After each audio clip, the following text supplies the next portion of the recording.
Hey, it's Charlie Morgan here and welcome to another video. So I run a marketing agency and this marketing agency makes around £75,000 per month. 75,000. The last 4 weeks we made about £74,800, around $93,000. Yesterday we made £11,000, like $14,000. This is a live Stripe, by the way. This is my agency's Stripe. It's our main payment process. So we do make more than this, but in different payment processes. Today's video is a group coaching call that explains how to do this. This is an automated business that runs itself. On this coaching call, we talk about mindset, appointment booking, and sales. Mainly appointment booking, how to actually get people to book appointments with your business. I talked to around 30 people on this call, so we had a group coaching call with subscribers and community members, and it's going to help you get more clients. I think you're going to love it. So let's cut the clip in and let's dive in. Talk to you soon. All right. I think we've got a good 20-25 people loading in here, so I'm just going to give it a second. How are we doing, everyone? I think we've got a few people just loading, so I'm going to give it some time. You know, this is strange. I'm so used to seeing like the same people on coaching calls a couple of times a week. So welcome, guys. I'm glad that I'm not the kid that hosts the birthday party with no one showing up. That was what I was worried about. I thought like, shit, if I host this and like I get like 3 people join, do I do the call? Like, do you do the call with 3 people? But 20, 30 people is a nice number. Then we've just got a few more people connecting to audio here. So I'm just going to leave a second or two. How's it going, Smith? Smith. I'm going to probably mispronounce a lot of names. And even if you tell me the right pronunciation, I might still get it wrong. So fair warning. Right then, everybody. Well, first things first. Thanks for watching me on YouTube. Still baffles me to this day that people sit and watch me talk. I find it a bit strange, but I must be doing something right. For anyone who doesn't really have details on how we're going to do the call, it's very straightforward. It's just a Q&A. I haven't really got any set subject. There's no slide. There's also no pitch. So at the end of the call, I'm not going to be giving you guys like a crazy discount on a crazy course. That's not how I want to do this. And yeah, I really just want to answer any questions you guys have. I know that when it comes to growing an agency, things can suck. And really, I want to try and remove those roadblocks. So I am recording the call. It will be uploaded to YouTube. So just bear that in mind. If you ask any mindset questions or anything, you may be seen by 1,000 people. But if you want me to cut something out, I can. So what I also don't want to be is the teacher in the classroom that has to go around and pick people out because nobody's asking any questions. So let's start. I'm looking at the chat. I don't see any questions so far, but someone's got to break the silence for me. Now we can talk about anything from appointment booking to lead sourcing to sales. We can talk about mindset. We can talk about scaling. What you guys have to think, if you're wondering like what questions to ask, think of what your goal is right now and think of what the biggest problem you're having that's stopping you from achieving that goal. And then all of your questioning should be focused around that. So if you want to get to 20 grand a month, you're already doing a few grand a month, and the biggest issue you have is cold email appointment booking, and questions around cold email appointment booking. So yeah, I see we've got one question from Mustafa. So I'll start with that one. And then, you know, if we need some context, you can unmute, give me some context to the question, and then we can sort of go from there. But nobody needs to be shy. We're all friends here. So how would you go, how would or could you even sell appointment booking services to motorcycle dealerships? How would you execute that completely? Like, are you talking about how would you execute service delivery or how you would execute selling appointment booking services? Yeah, I'm actually talking about service delivery. Okay. Specifically. Okay. Well, I've never worked with motorcycle dealerships before. So I can't really tell you exactly what to do. Where are you at so far with your service delivery? Honestly, I have no clue how to start with it. It's like I was looking for a niche and specifically motorcycles or cars in general, because that's where my interest is in. So I thought that would be a good place to start with. But then, I don't know how to even execute. Like, I'm not sure whether I should offer Facebook ads, Google ads, what service, and then after doing that, like qualifying leads and everything that comes after that, I'm like completely at point zero. Okay. Right. So when it comes to service delivery, your best friend is your competition to begin with. There's a quote, I think it's from Picasso: good artists copy, great artists steal. There's nothing wrong with you going and finding competitors that are doing well, finding their clients and stealing their ads. That's like genuinely like the best way to get started. Now, it's not a good long-term strategy because you'll never win in the long term, but to get started and to get some sort of idea as to what to offer, that's usually the best place to start. Otherwise, you're kind of completely blind. You want to see your agency as a collection of problems to solve, and you want to see that as a pipeline starting with getting a contact all the way to actually keeping a client. So it starts with lead sourcing, and then it starts with getting positive replies from those leads. Then it's getting appointments from the positive replies. Then it's getting actual people to show up from that. Then it's getting them on the call and selling them. Then it's closing them. Then it's onboarding them. Then it's delivering. Then it's retaining. So it's this sort of multitude of things. You might be thinking like, where the hell do I start? Start with where to actually find the businesses, but then in your spare time, start doing some research on what your competitors are doing in terms of ads. I don't know if Facebook ads or Google ads would work best. But what I would advise you to do is start by working on a pay-per lead or pay-per appointment basis. If you don't have confidence in your service delivery, then the client won't have confidence in your ability to deliver. So you kind of have to, for the first few months, work on the premise that you get paid when they get what they want. Otherwise, you're not going to feel right charging retainers. With regards to the first part of your question, how would or could you even sell appointment booking services to motorcycle dealerships? It's all about the offer. If you just have a pay-per appointment offer, you can literally email them and say, hey, I see you're selling, I don't know, Toyotas, and I can help you sell Toyotas. The cool part is I only get paid when someone walks onto your courtyard. Let me know if you want to chat, and then they'll tell you they want to chat, and then the sales process, I mean, to explain that would take way more than 2 hours. But then you just ask them questions that qualify them if they're a good fit, and then you just explain how you do it for them. Does that give you some clarity? I know it's kind of a higher level view, but that's where I'd start. Sort of, yeah. Thank you. Okay, cool. By the way, if I answer a question and you feel like there's not enough detail, then just keep digging, it's fine. Raphael, hey Charlie, I stumbled upon your channel in search of cold messaging ideas, and the one where you ask, the prospect for permission works really well. Oh, you're welcome, man. Question I have, what are the essentials for starting an online marketing agency? Do I need a website and testimonials in order to get clients? Well, you don't really need anything except from a phone and some confidence to start. You don't need anything except from an offer and a good work ethic. Like, the worst thing you can do is start with things that aren't making money. So there's a cool sort of like idea in like business studies when it comes to like Harvard and stuff, that like business equals profit. So you haven't got a business until you're making money. And so people think that businesses are like, you have a business, people are like, I run an agency, and then they've got no clients. And I'm like, well, why do you run an agency? They're like, well, I've got a website and I've got a Facebook page and I've got a brand. And it's like, well, those things aren't really a business.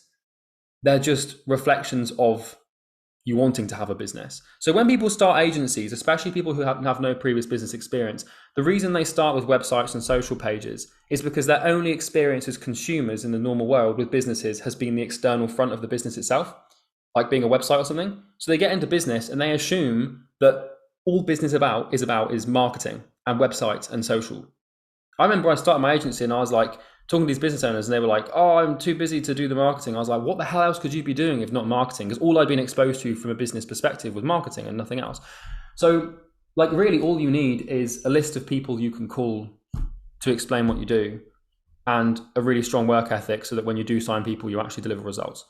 You don't need testimonials. You don't need, it helps, right? The thing about this is it's hard to sign your first 5 clients. It's easier to sign your next 5, then it gets easier. So people are like, oh, I can't sign a client without testimonials. You can, because everybody has started that way. The main thing is just don't look for perfection. You don't really want anything except from a list of leads and a work ethic. Otherwise, you're just going to procrastinate. The only focus you should have in the first 3 months is acquiring clients and in your spare time learning service delivery. Like, dude, we don't even have a website for Imperium Agency. It's just a funnel. So we didn't build one for NorthFlow until we'd signed like 100 clients. So yeah, just focus on value. Otherwise, you're just going to be like poor with a nice website. Awesome. Thank you. Yeah, no worries, man. To do and by the way, guys, if you want to talk about outreach, I'm happy to do that. It's my favorite thing. To do outreach, I want to do a short Loom video audit. Do you send an email asking for permission to send it, or just go for it?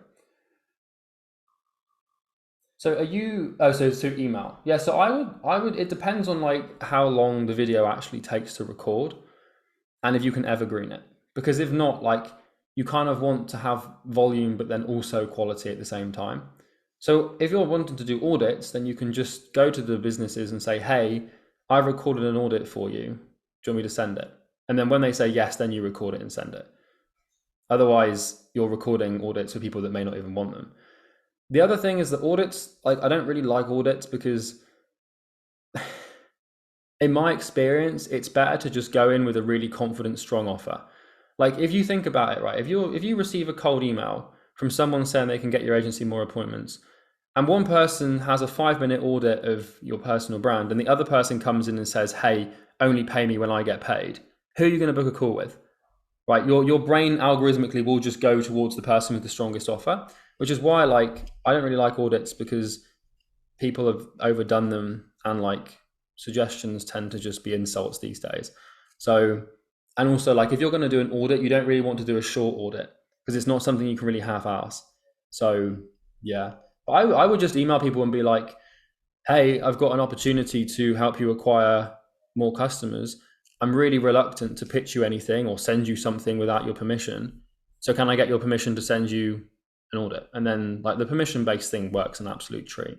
Another way of pitching it is you can take any other like denotion of that where you're like, hey, I'll be honest with you, I'm a salesperson, but I don't want to try and sell you something if you're not open to it.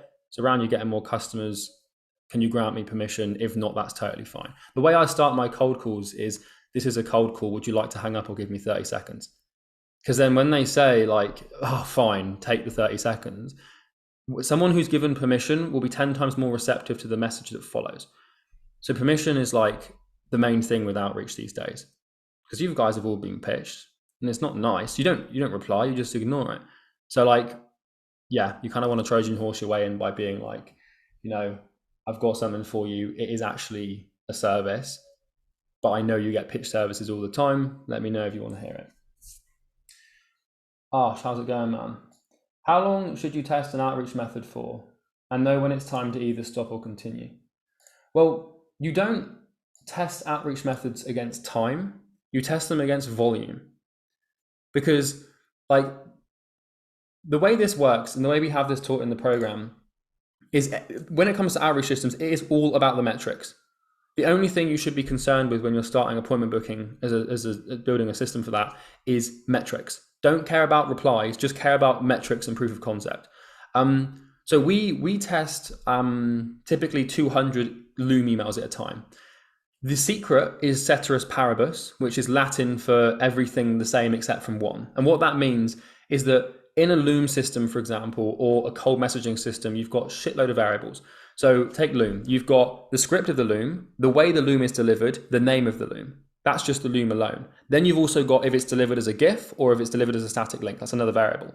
Then in the email, you've got the subject line. Then you've got the body copy. You've got the signature. You've got the offer. And then also you've got the deliverability. So what you need to do is, when it comes to testing things, you want to maintain everything the same except from one variable. And the 3 variables that will make the biggest difference is copy, Loom script, or Loom delivery.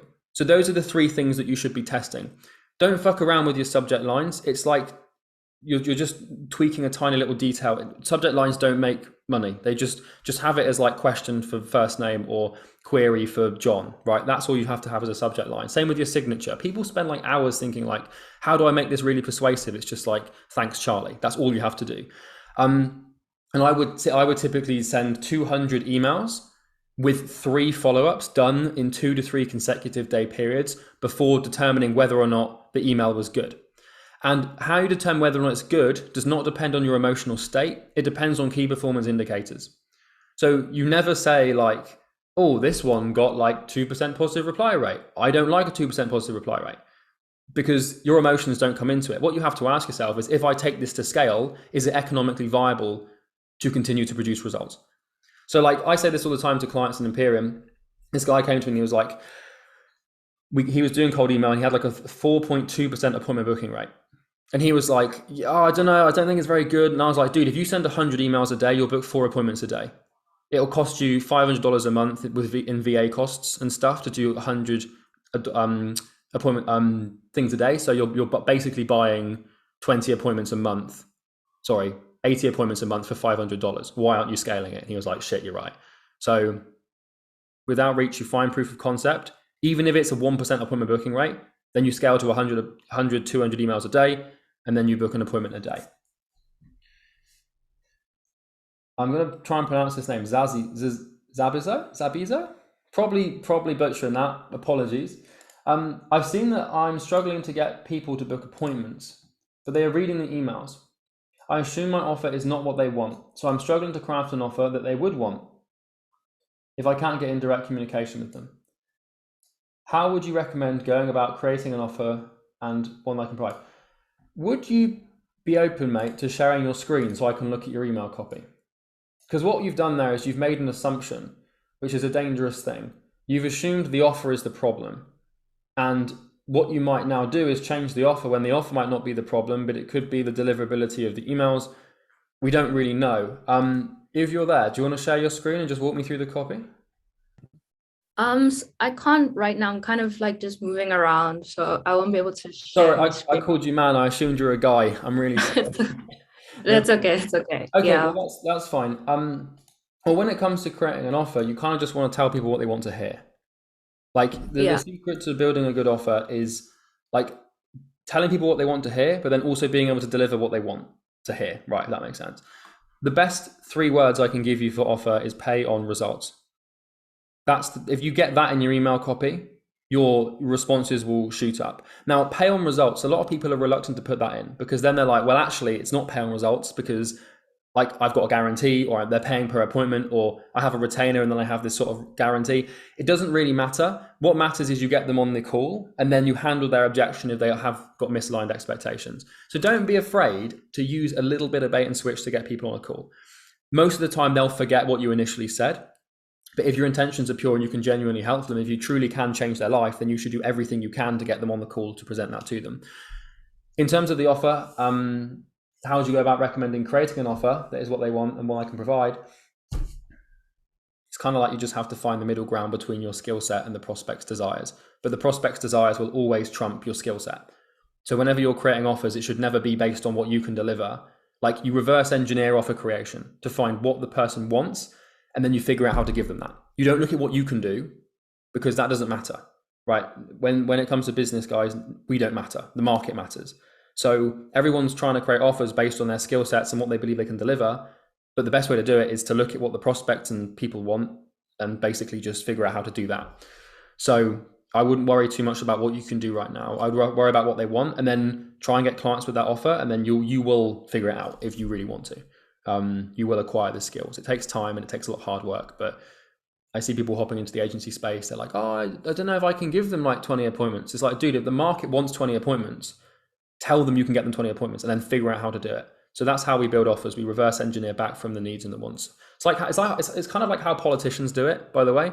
Politicians, they don't really have their own agenda when it comes to changing a country. They just have the agenda of acquiring power in most instances, in most countries.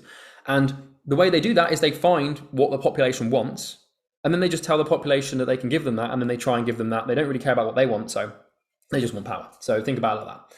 Whenever it comes to building messages and offers, just look at how political parties do it because, well, they're bloody geniuses. Don't really like them, but Joshua, how's it going, man? Thanks for the videos. You're welcome. They've really helped me in trying to build my agency. Appreciate you teaching us how to think instead of giving us a fish. What would you say separates the top 1% from anyone else? In the general sense of being the best at your craft in the agency space. Honestly, man, it's pain tolerance. Like it's the only thing that really separates great from good in this market is work ethic through pain tolerance. It's being able to just do shit that's really hard and that sucks for a really long time. Also patience. You've got to realize that everyone in this space is young, right? The average age of my YouTube channel viewer is 20 to 25, if not 30. We're all millennials, and we're all wired to instant gratification. Business is just delayed gratification in practice.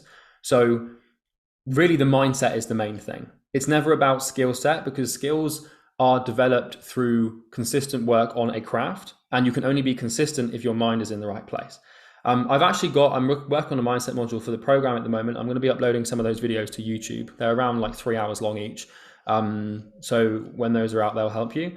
But really the main thing is just like being able to work like longer and harder than everybody else, and with more focus. So yeah, honestly, it's kind of just an identity. It's a mindset thing. Sorry, Joshua. Oh no, I was just saying thanks. Yeah, that's all good, man. It's just a mindset. You should read Relentless by Tim Grover. What's your opinion on the best and most effective way to do cold outreach? I'm getting started in the field of influencer marketing and user-generated content on TikTok and Instagram. Well, it doesn't, like, my opinion doesn't matter. It all comes back to the market once again, because the best and most effective way to do cold outreach is going to entirely depend on what your niche is and where your niche is hanging out. So people are like, Charlie, should I do Instagram or should I do Facebook? I'm like, it doesn't matter. Like, just figure out where your niche is and where they're most receptive to being pitched, and do that. What I can tell you is that the platform doesn't really matter. What matters is the message and the way it's delivered and the way it's wrapped up. Like, cold email will always be around. Other social platforms will be a bit more transient. But the best and most effective way to do it is figure out how to do what I call quality, which is where you can achieve volume and scale with personalization and quality as well. And then also just actually doing it. Like, if you want to build an outreach system, it's like, it comes back, right, okay, this is going to sound weird, guys, but genuinely, like, if you actually want to know how to get good at appointment booking, get good at the scientific method. That might sound like a weird thing to say, but the scientific method will help you get more appointments than any understanding of copywriting or anything. Because the way the scientific method works is, it's like, if you understand that and you see how it's applied in practice, then you can start to build your business scientifically. And science has done all sorts of shit, from, curing diseases to putting people on the moon. So if it can do that, if the scientific method can accomplish those things and solve those problems, then it can help you book appointments. All of our appointment booking systems have been born out of the scientific method, where you start the system. I'll show you guys in our program how we track metrics and stuff, because, in fact, I'll just share it with you here.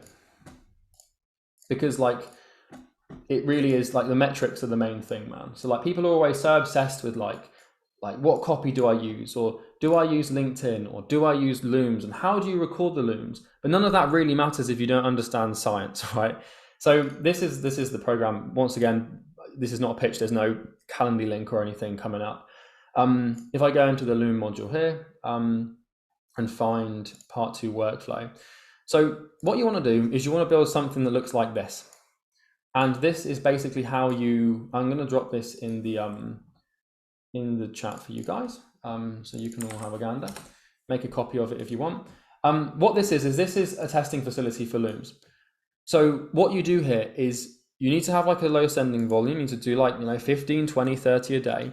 And every day what you want to do is you want to log how many, this could be Looms or it could be outreach on a different platform. Log how many emails you've sent, how many views you've got, or how many people have actually opened your message if it's cold messaging. Log how many positive replies you've got, log how many bookings you've got, log calls, log sales. What this allows you to do, when you have a problem with your appointment booking system, you can go and look at the numbers, and then you can start making decisions out of numbers, not emotions. The biggest problem people have in the agency space is emotion, right? It's like, because the growth of your business is tied so closely to appointment booking, when something there goes wrong, you panic and you freak out because you feel like it sabotages your dreams and your goals, and it holds you in this pain. So appointment booking itself isn't hard, but you make it hard when you're emotionally attached to it. So emotion is kind of the enemy. It's learning how to actually like separate emotion from the process, because the copy is important and stuff, but I've seen people who like have the system working and then they just stop sending it because someone tells them to fuck off. So just study the scientific method. Like if someone actually asked me, Charlie, what's the best way to book appointments? I would say the scientific method, and it might not be the shiny answer you want, but it's the truth.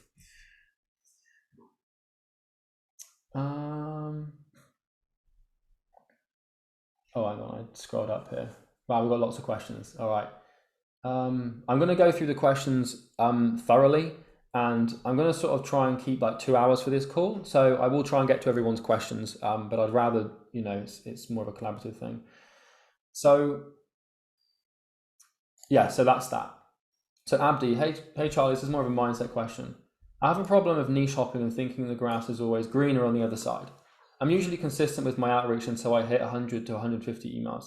Then I get discouraged by the small number of replies and attach negative feelings to outreach in general, and then usually end up stopping. I've been in this nasty cycle for a while, and I never get to the point of completely giving up on my agency. Have you seen this before, and what would you recommend I do to get over this?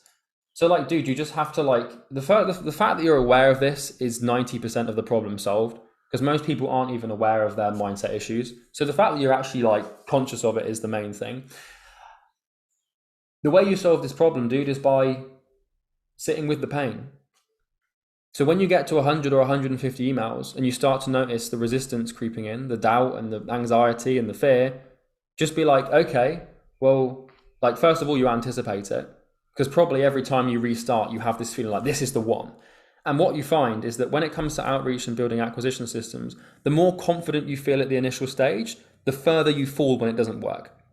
So when it comes to outreach and sales, you don't want to have confidence, you don't want to have doubt. You want to be completely level, and that's what metrics allow you to do. Because if you start thinking, this is the niche, this is where it works, yes, and then you get a few weeks in and it doesn't work, then it discourages you and then you go back and you sort of just go through this emotional loop. So dude, honestly, like when you get to 150 emails and you feel like stopping, just don't stop. Most mindset issues are just solved simply by sitting with the pain. Hey Charlie, I've been sending 25 looms a day for a week and got my first client. Congratulations, man. Wow, that's good. At what point you can use that? That's good. $7,500, good stuff, man. At what point do you start charging more for your service so you have less overhead per client? I own a web design and CRO agency. Well, you charge more when you're worth more. So you should never charge based on like margins and what's good for you. You should charge because you can, and because that's what clients will pay because you add more value to their business. You don't really want to factor in like overheads and stuff with your pricing. You should always be thinking about the market with your pricing. That's kind of how we do it. We never consider like, oh, maybe we should add an extra $500 on because we've now got this new sales rep. Kind of like, that's kind of backwards, because then you're charging more, not because you're adding more value, but because you want to maintain margins, and businesses that do that tend to fail. How can I encourage and motivate my team as a leader so they can provide me with great results and don't leave me? I don't want to play the hire and fire game. Well, I think honestly, just leading by example, that's kind of like the best way to build culture and build team, because culture is a very top-down manifestation, which means that the people who run the company kind of set the tone for how things are done. So like, I don't really put much effort into encouraging and motivating my team, because I just work so hard and have such a good attitude and do things that's kind of just the way the tone is set. What I will tell you is like, you want to hire for attributes and personality as opposed to skill in the early days, because attributes and personality will produce skill. Skill is downstream of character. And if you hire for skill but there's no character, then you're going to be in for a real shit show. But also incentives, like make sure that incentives are aligned. So if you're hiring reps, pay them good commission. If you're hiring an appointment setter, pay them per appointment, but then when they book 100 appointments, they get a bonus. You know, just build little incentives along the way. Incentive theory and just lead by example, dude. That's the best thing, because like, also how you treat your employees is how they will treat you. So you kind of don't want to be a dick, because that just builds animosity. One of our prospects says he gets 10 looms a week from random agencies. This is probably an exaggeration, but I can see that looms are getting really popular. Do you think this method will be overused at some point? And do you have any tips on how to stand out? I don't think that's an exaggeration. I actually expect he probably is receiving 10 looms a week. I wouldn't be surprised if that's what's happening. It's the kind of thing where like, it's not like the vehicle is never overused. It's the way the vehicle is used is overused, if that makes sense. So like everyone like goes into like, I don't know, certain 997 courses mentioning no names, and then they all just march at the same beat and say the same thing on the Loom, and then the person kind of just is like, fuck off. Loom does still work, and I think it will still work for a long time. And also what I notice as well is like people are very fickle. So like a lot of agencies just give up. So I don't really worry too much about that. Any tips on how to stand out? It's just offer and personality. Like the Loom you record is like, there's a few techniques. The first one is get to the point, be concise. Like the worst thing you can do on a Loom is be like, hey, so I'm recording this because I can help you boost your revenue and get you more customer awareness and help you drive more traffic to your site. And then we've got this really awesome thing. Like just be like, hey, I can get you this in this time on this sort of pay on results basis thing. I know you're pitched left, right, and center all the time, but here's why you want to work with us as opposed to other people is a good way to do it. Your Loom should be under 1 minute and 30 seconds. If you can't deliver like a good pitch in 1 minute and 30 seconds, then you're in some trouble. Now there are exceptions because I've tested Looms that are 3 minutes long that still work.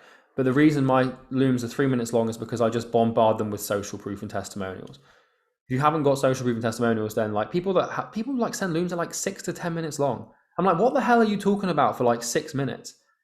Like you've got to realize that a business owner's email inbox is a to-do list. And if they can't get you done in like a minute, they ain't going to stick around. Another fun fact is most people won't watch the whole Loom. They'll make up their mind as to whether or not they're going to reply in the first 10 to 15 seconds. So if you spend the first 10 to 15 seconds being like, hey, my name's Charlie and I run a marketing agency and I started this about 3 years. It's just like, it doesn't matter. I'll just be like, hey, it's Charlie. I hope you're good. Listen, I'll get to it. And then offer. This is what we do. This is how we work. It is amazing. And the way you pitch it will matter more than what you say. Because like there's a difference between me saying, so we've got a good service, and me saying, and we have got a good service. Or like when someone's like, yeah, so we have this amazing offer. It's like, we have got this amazing offer. And I know I sound quite excited about that, but the reason I'm excited is because we've changed the lives of so many gym owners. And I think we could do the same for you. Now, and then did you see the tonality? Like inflections, you want to come up and down. Like if you want people to stay watching your Loom, you have to sort of take them through this sort of roller coaster where they're going sort of down here to grab your attention, pull you in. And then suddenly they start talking a bit quicker, which continuously engages you because it's kind of like a Mr. Beast cutscene where like it goes from one pace to another. So changing pace is quite good, but yeah, you want to find a balance. Thanks. How do you, oh yeah, nice one, Richard. How did you become obsessed with being an agency owner? And would you say your obsession is what got you through your problems you had in your agency? I think like with obsession is something that you can't necessarily work on becoming more obsessed. I think obsession is something that is like obsession is it's an effect of a cause, and the cause is usually going to be pain or reward or both. So like the reason I'm obsessed with work now is because I've just done it for so long and it's given me so much and it means so much to me. Like in the early stages, you cannot drum up obsession with work. You just won't, unless of course you're in an extremely painful situation. A lot of people like Grant Cardone and other gurus, they talk about like obsession is the key. But like obsession is downstream of like getting results from your work and seeing the impact of it and actually making a shitload of money. In the early stages, you kind of have to just rely on suffering. But the reason I was able to grow my agency so quickly in the early days is because it was either that or a 9 to 5. And I was more scared of a 9 to 5 than I was of drowning. That might be an exaggeration, but like I was petrified of that thing. So, you know, you kind of have to rely on pain basically. Like what you want to do, like if you really want to get yourself to work, just take yourself to like a really painful place in your mind. I'm not saying like go and like jump out of a tree and break your ankles on purpose for pain. That's different kind of pain. Figure out actually why you want a business. And it's not just because you want to make money. People think they want to buy Lamborghinis, but they actually want to show off to friends they couldn't impress when they were younger. Find that like I call it a drive vacuum, where like you say, oh, I want financial freedom. No, you don't. Why do you want financial freedom? Is it so you don't have to have a boss because you're deeply insecure about someone telling you what to do because you were bullied when you were 5? Now that might sound really deep, but everyone, like, entrepreneurship is such a weird, strange path to take in life. And the reason we're drawn to it is because we have some sort of emotional upset early on, and the adult self is born to like take care of the child self. That's what Freud said. So figure out where this drive to actually make your own money is coming from, expose it and feel it, and then take that into your work, and you will be unstoppable. For me, it was not being able to get women when I was like 18. I was like really insecure about not having girls, and that was my main thing. And I was like, I want to buy a Mercedes, and then I was like, why?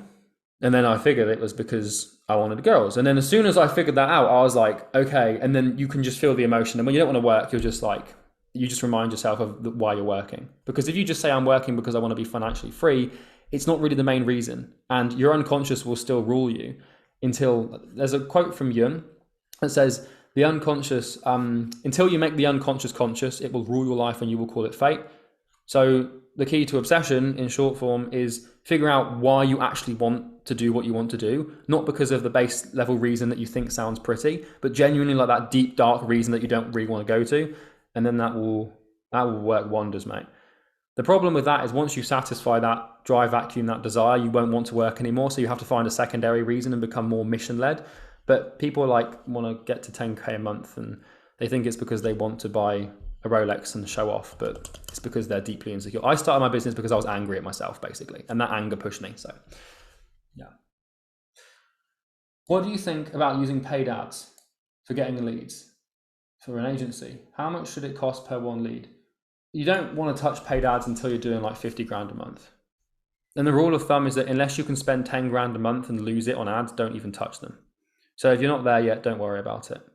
I don't know how much it would cost per lead because I don't actually, well, we used to run ads for NorthFlow, and it usually costs us around $100 to $200 per strategy session per appointment. But don't touch ads unless you can put like 5 to 10 grand a month and lose that money, because running ads is a different game. You only want to, ads is a mechanism for scale, and you can only scale what is proven to work on a micro level.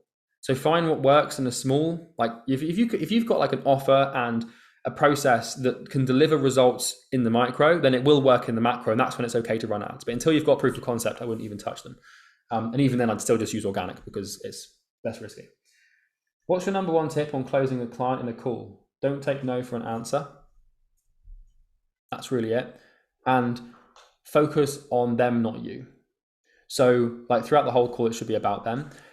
The reason I'm so good at closing, at least I think I am 40-50% conversion rate, is because when I'm pitching people and closing them, I'm doing it for them. So I know, for example, our program, Imperium Agency program, like if someone buys it, their life will change. And so when I'm selling them, I don't care about the 7 grand we make, although that's nice. I care more about like if they go through it and they do it and they apply it, they will be in a completely different position in like 6 months. So all of my words and all of my like everything that I say is born out of that emotion. So when I finish my questioning, I ask myself like internally, like over a split second, like, can I change this person's life? And if the answer is yes, then then my pitch is like, you can't say no to it, because I'm just basically pitching you for you, not for me. Most people pitch to close the client so they can make money. I want to close the client so the client can change their life. So that's sort of like a tip. And also just don't take no for an answer. Like if I can change someone's life and pull them out of a shit situation, I will be like, look, dude, if you don't buy this, I'm not going to sleep tonight. And that's not me trying to manipulate you like some sort of Wolf of Wall Street bullshit. I genuinely want you to see this, because if you purchase this thing and you buy it, your life will never be the same. If you actually do it and you apply it, you will get what you want. And I'm not having that on my conscience of you not doing this. And then how the fuck do you say no to that? You kind of can't, right? So yeah, that's how I work it. Thank you. No worries, man. So you guys may be aware or may not have watched the channel, but I've got a habit of drinking lots of water, and I do need to go to the loo quickly. So I'm going to mute myself and take a quick break here. 45 minutes in. And there's a bunch of questions in here, so we'll keep working through them, and I'll be back in like a couple of minutes. I know it can get a bit awkward if you're all just sat here, but you can all just pretend to be on your phones or something. So I'll be back in a second.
All right, guys. So I know a few people joined us recently.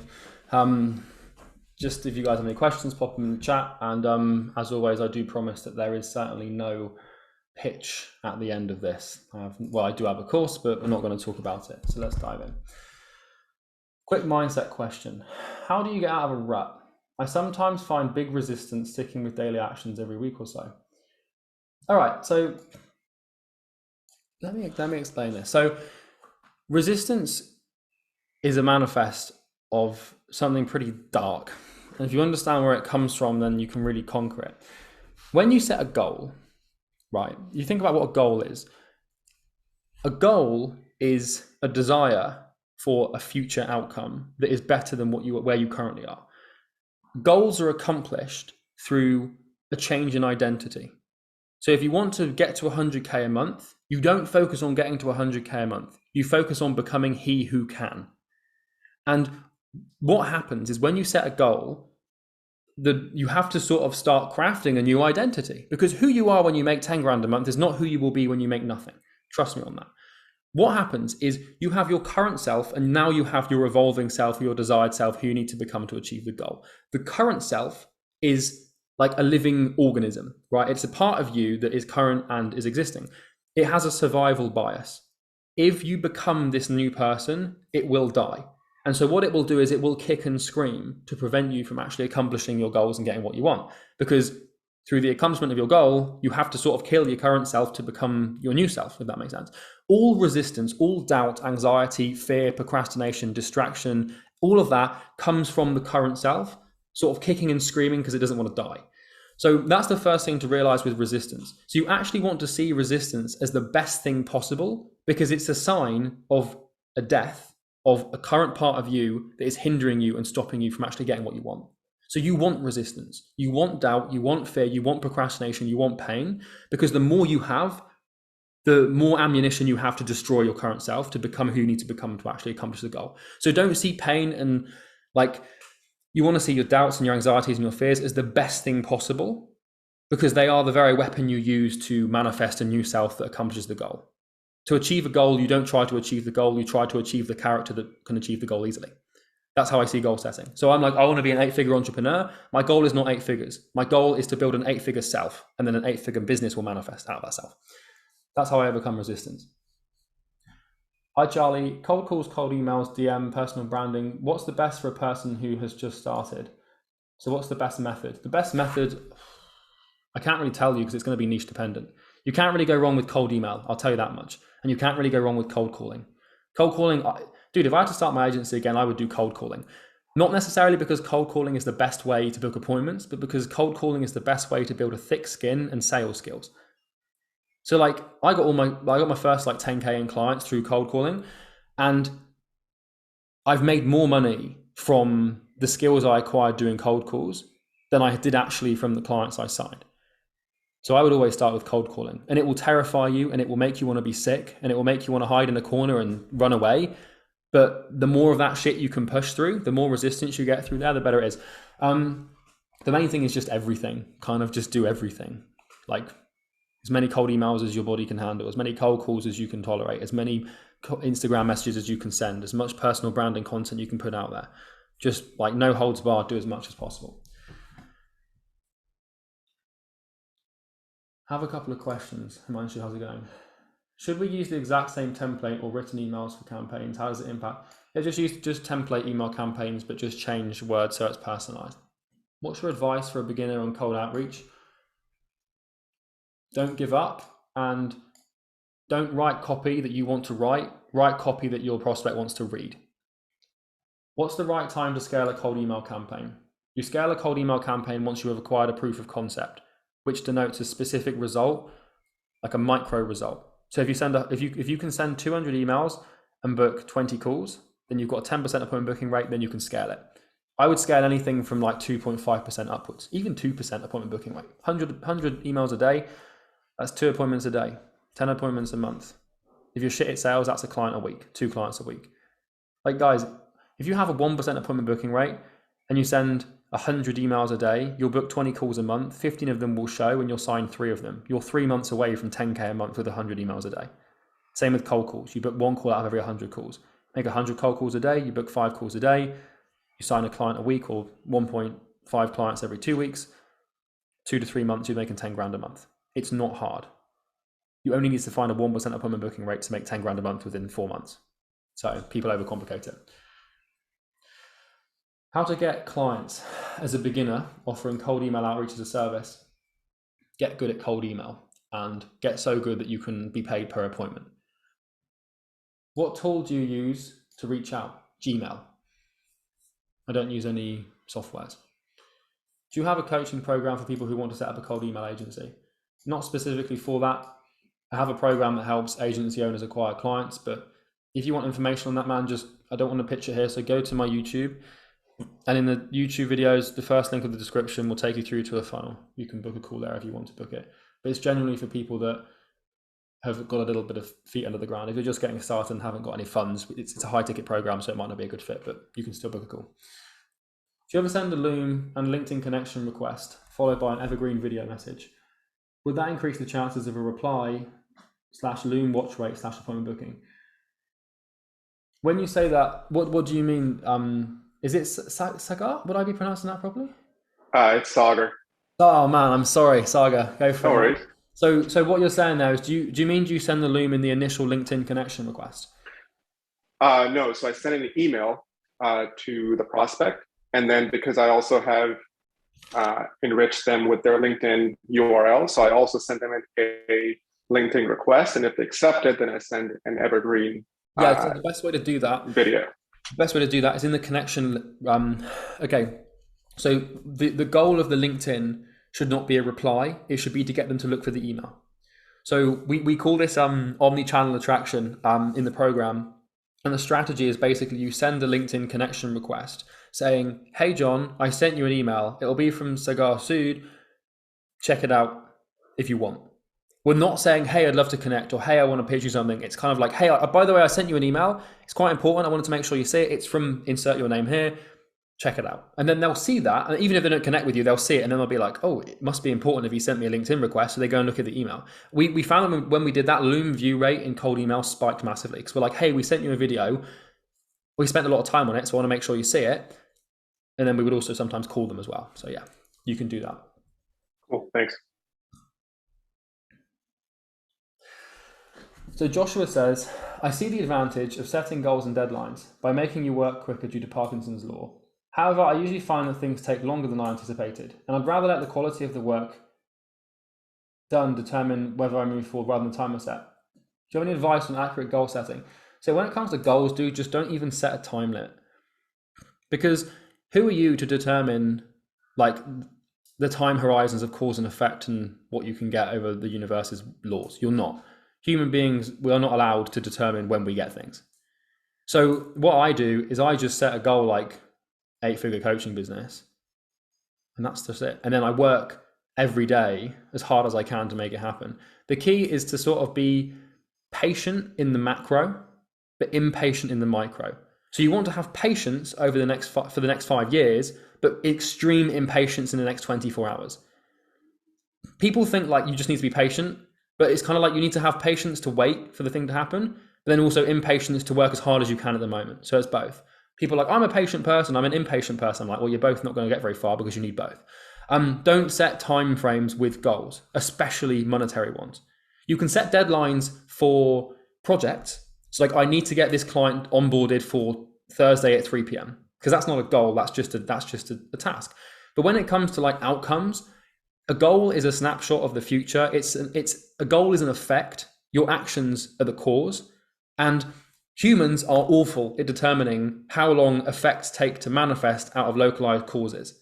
So don't think you can predict that, because you will always be overly optimistic. And the worst thing that can happen is you're pessimistic and then you purposely drag the time frame out unconsciously because you think it's going to take longer. So you can't predict it. So don't try. Just say, I want to make 10 grand a month, and that's it. And then work every day. Because if you say I want to make 10 grand a month in the next 3 months, I can guarantee you 3 months will roll around, you will not be making 10 grand a month. And that's how a discouragement feedback loop sets in. And that's where most people go wrong in the first stages. Just say I want to be a 6-figure agency owner, and then focus on becoming a 6-figure agency owner. Don't worry about the time frame. Like, I genuinely don't have time frames for any of my goals at all. Like, because I'm not God. I can't predict time and cause and effect. And if you try, you're just going to be overly optimistic. There's a good metaphor called Stockholm Syndrome. You can look it up about time, but I'm not going to go into it now.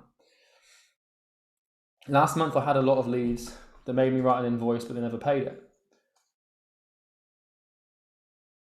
They asked for an invoice, but never paid. Do you have any advice? Yeah, so don't write invoices. Just get them to pay on the call.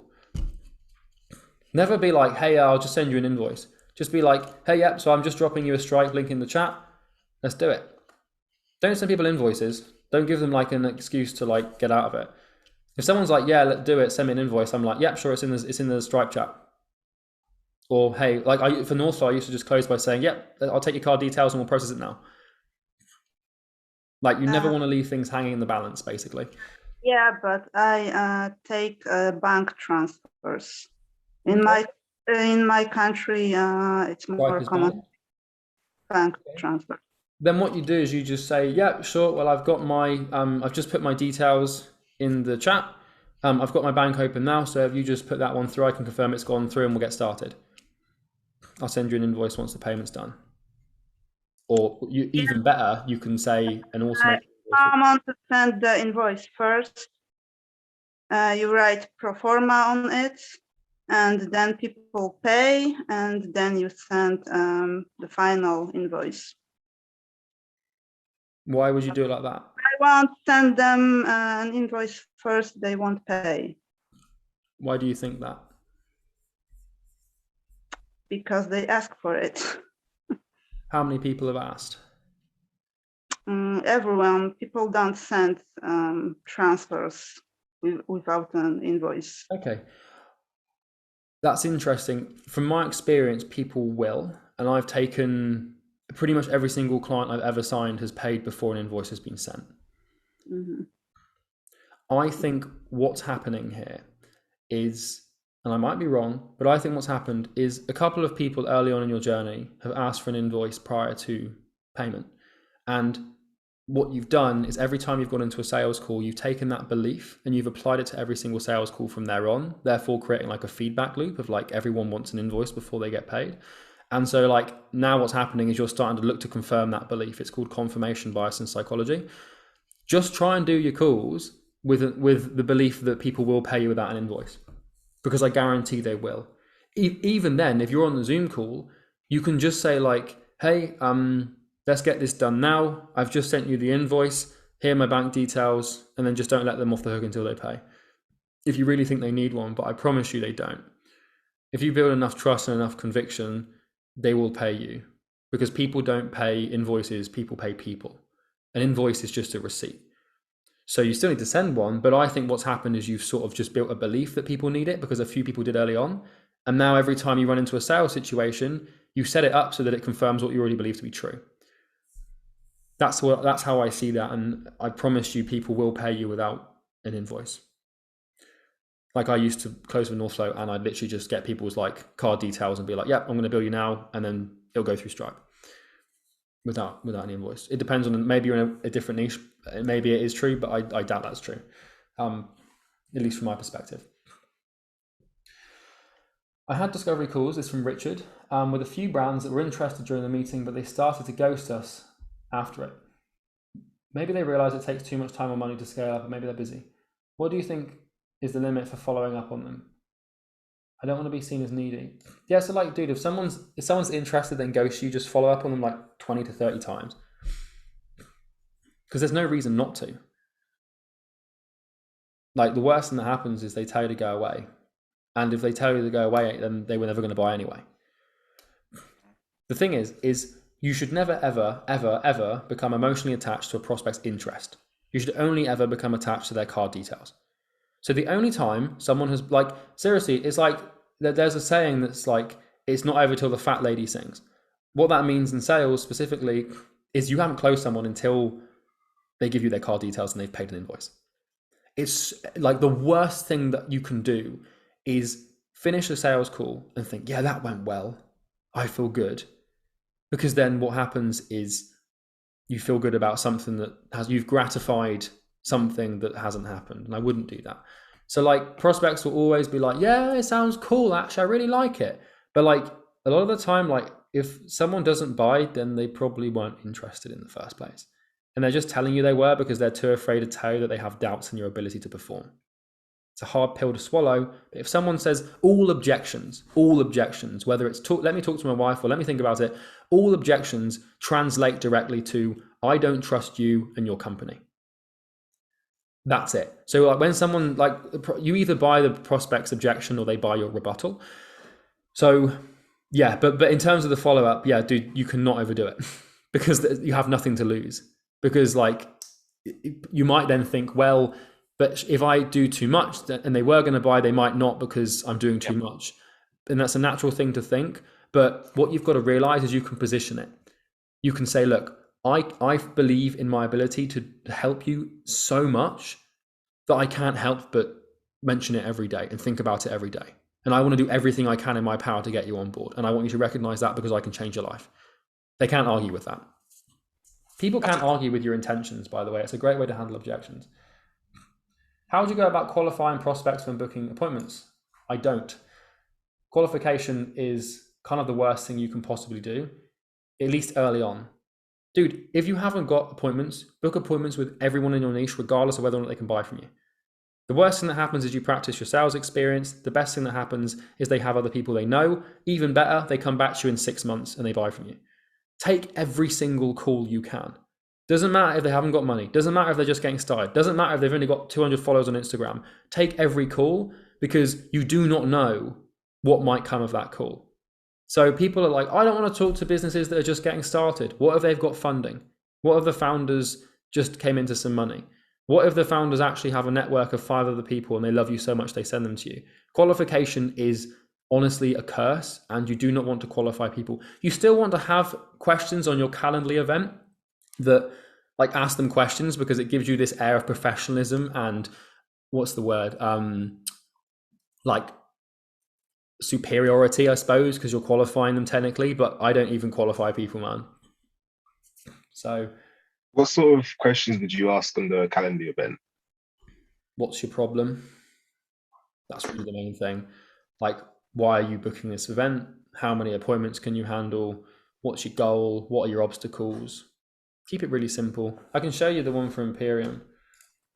The other thing with Calendly events is you want to use multiple choice because you want to make the appointment schedule, as we've only got Thursday available, you want to make the appointment schedule process as quick as possible.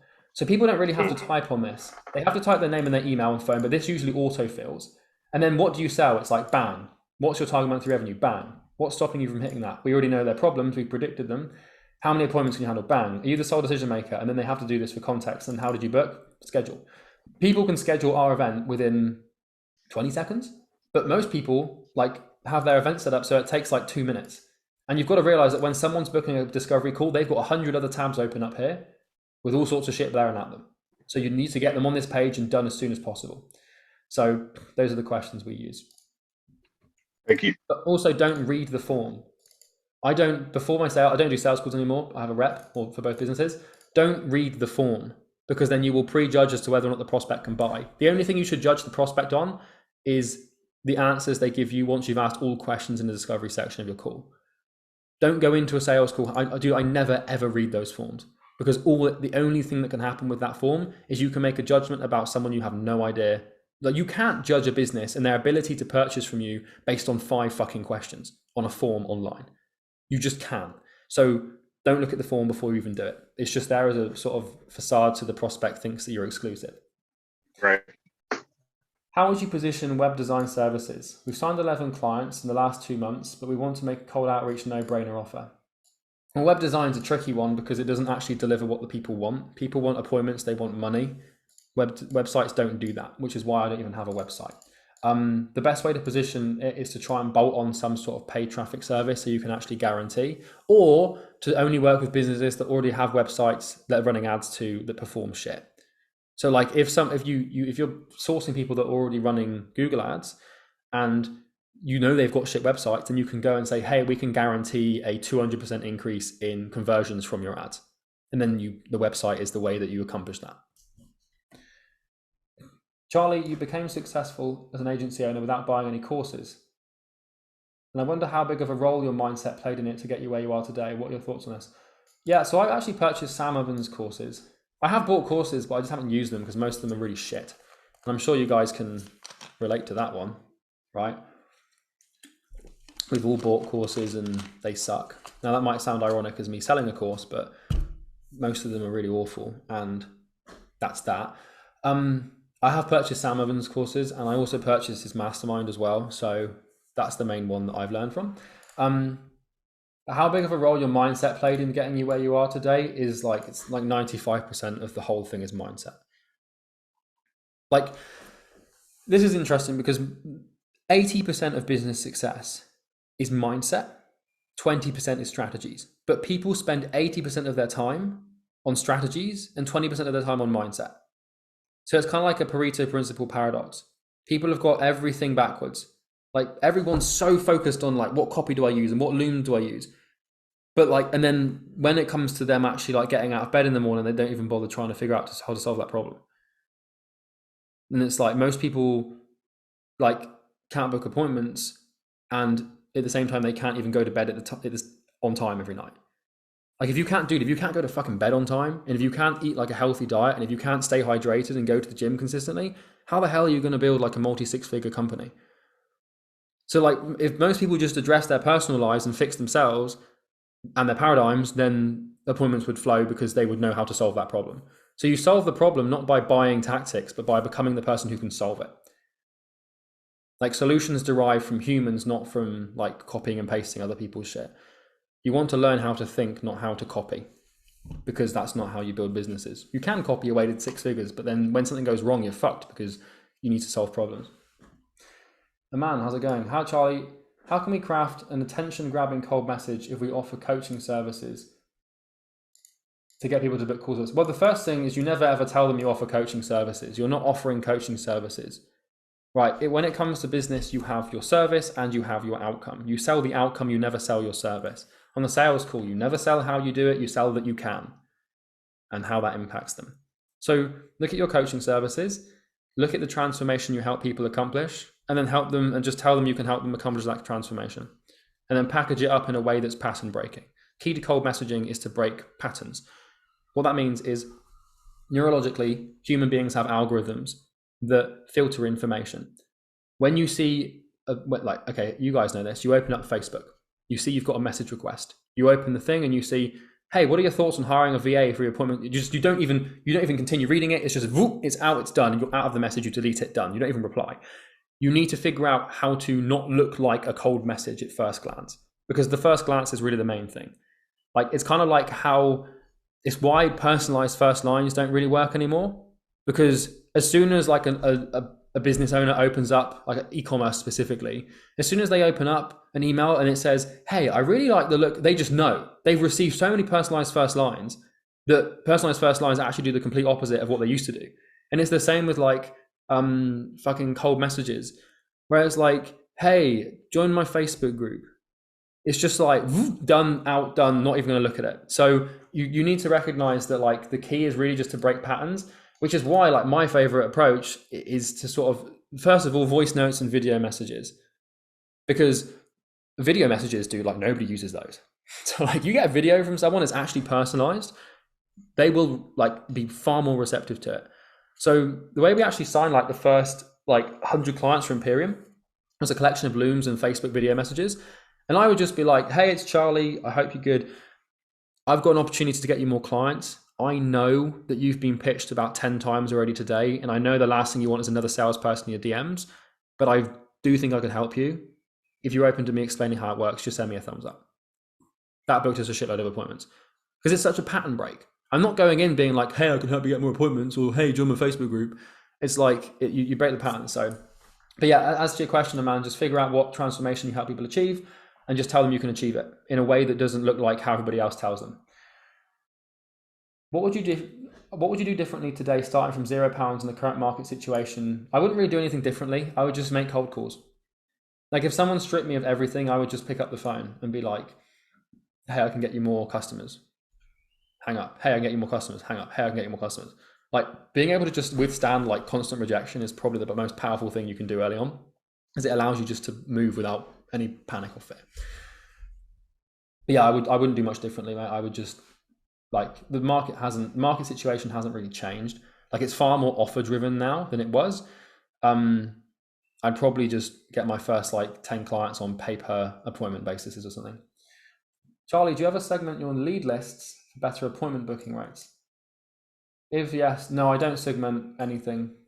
Segmentation is another variable that I don't want to account for when it comes to testing, because you can't test multiple. If you try and run like a test for like multiple copies to multiple audiences with multiple Loom scripts, you're going to really trip over yourself and tie what is called Gordian's knot. So yeah, I tend to not do any of that. I don't segment lists. No, not at all. Because it's kind of just like, you want your list to be built of people that are ideal to purchase from you. And that's how you should segment the list during the lead sourcing section anyway. So you only want to have a list comprised of people that would buy. You don't want to segment it into anything else. So also it's one of those things that doesn't really matter. You kind of want to just blanket bomb like the list and then just see what works. How would you determine your fee when starting out? It's a good question. Once again, dude, it's kind of like based on what you feel you can charge. Like, honestly, like I can tell you this now that like you will be able to charge whatever you feel you can charge, what you feel you're worth. That's kind of the thing. Like the next product I work on from Imperium will be like 15 grand because I know it will be worth 15 grand. And I know people will buy it for 15 grand because I think it's worth it. You can always look at what your competitors are doing. If you're just starting out and you don't have any clients, then you can just work on a performance basis to get your feet wet and to get some results. And then your price will just manifest out of that basically. Yeah. What about when you promise something to your client and even with all the hard work, you couldn't deliver the same outcome expected? Well, then you refund them. There has to be a consequence for you being shit, because otherwise you'll be shit. So like when I say to people like have a guarantee, they're like, well, I don't know if I can do it. It's like, it doesn't matter, because like you don't want to fuck around with people's businesses, man. So like if you genuinely do what you can and it doesn't work, then you should refund the person, because otherwise you fuck someone over. And if you try and build a business in that way, it will be very hard. So, you know, like what if you promise a client results and don't get them results, then there better be a price for you to pay, because, you know, we're building reciprocal business relationships and integrity. Not like, dude, if someone hops into the program and does it all and doesn't get results, I'll happily refund them without even blinking, but it never happens. So like, if you want to be good, then put yourself in a position where you have to be. Like there's a thing in game theory called the principal agent problem, which principal is like principal, like AL. And it's the idea that like, you need to act as if you're the owner of your client's business, which means that if you don't, like, if you run a business and the business doesn't make money, it's on you. You don't make money. But if you just have a healthy retainer with no guarantee and no risk, I promise you, you will default to the lazy option. But if you know your ass is on the line if you don't perform, then you will work as if you are the owner. So this is why we have a guarantee for our program, because I know that if a client comes to me and they're like, hey, Charlie, I've been doing this Loom thing and it's not working, I have to help them, because if I don't, then it costs me. And you need to put yourself in that position. It's uncomfortable. It doesn't feel nice. And most people will tell you not to do that. But if you want to be good, then you have to put yourself in a position where you have no choice but to be good. Otherwise, as humans, we always default to what's less painful. Hey, Charlie, I'm working as an appointment setter. This is my second week and I've booked 3 appointments, but I don't feel it's consistent. My question would be about epistemic curiosity and providing value and building trust through the convo. You get intelligence points for knowing what epistemic curiosity is. I saw some examples when someone identified the prospect's problem and replied with a long detailed answer and the prospect lost curiosity, so the conversation stopped. My question is, how do I provide value and derive the convo to the call? So, okay, rule of thumb, when you're doing cold messages, you do not explain information about how your service works. You explain that it works, and you demonstrate that with strong offers and social proof. If you haven't got social proof, then you have to rely more on the offer and your own conviction. If a prospect wants further information, you leverage that curiosity and judo them into booking a call. Like, hey, I'm more than happy to explain the price, but I'll be honest with you, if I explain it now, there's no value tied to it. And also I can't really do this thing justice without actually being able to explain it. I'm sure you'd feel the same way if you were trying to pitch someone. How about we hop on a call and I'll happily explain it and answer any questions you've got. You want to make it so the only way they can access information about what you do is through a call. Because the worst thing you can do is if they're like, how does it work? And then you give them like an answer, then they've got no reason to book. Prospects are what we call option hunters. They're always just looking for options. They're kind of like squirrels and nuts. They just want to like get the nuts and then bury them for a rainy day. But then they never eat the nuts in the end, right? Weird metaphor, I know. No one's eating the nuts, don't worry. But like, you want to realize that when you gratify the prospect's curiosity with lots of information, they have no incentive to book a call. The incentive to book a call should be A, they want the offer, they want the outcome is the second one, but 3, they want the information. So when someone asks me like how it works, I'm like, hey, probably easiest if we demo it, because there's some moving parts, and if I send it here, it will take me like 5,000 words, and I'm sure you haven't got time to read that. Slight exaggeration, but you see my point. You always justify it as well. So if you can't give them information now, you tell them why. In psychology, we have reason respecting tendency, which basically states that people will accept things if you give proper solid reasons they can justify. Marco says, if doing pay-per results initially, how often should you be reporting back to the customer and reporting them the metrics and show the results you're bringing them or the progress being made with their ads? Dude, you don't even have to bother with reporting most of the time. Because like, the business owner will know if you're performing or not. You don't really have to tell them. Just create a sheet. Every time a lead is generated, they're added to a spreadsheet. You share that sheet with the prospect, the client, then the client can just see the sheet. Reporting is like kind of bullshit because it implies it's different in e-com. I get e-com because you might be more metric driven, but like with standard lead generation and appointment booking, like they'll know how many appointments you've booked, and you should know that because you should be tracking it because they're going to be paying per appointment. And with pay per appointment, you just bill them at the end of every week for the first month, and then you just bill them bi-weekly and then eventually monthly. And then that's it.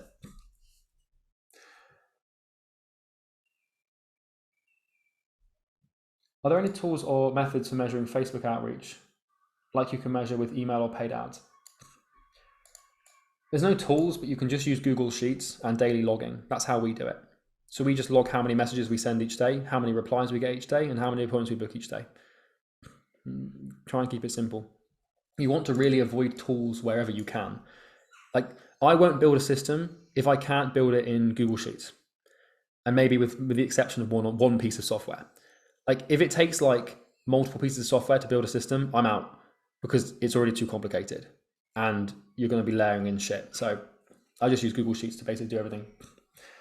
Two-part question. How do we calculate fees for pay per results? Do we use cost per lead, yeah, you just want to charge like as close to the end result as you can. Ideally cost per show, but that's quite a hard one to nail early. So pay cost per appointment. How do you calculate that? It's going to depend on what the prospects are willing to pay. There's no real play for the calculation. You can kind of just take like how much they charge and then figure out a percentage of it. But you know, if you're selling like a pay per appointment to gym owners and they charge $100 a month, then maybe you charge $15 per appointment, like 15% of the overall thing, maybe.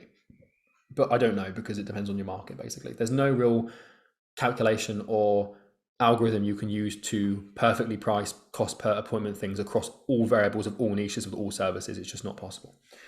Is the pay per result model inherently risk reversal, or does it still have a guarantee, or do we need a guarantee? Well, you can, it's not the same thing. So pay per result, you can so we position Imperium as pay on results, but we just have a guarantee. It's not pay on results at all.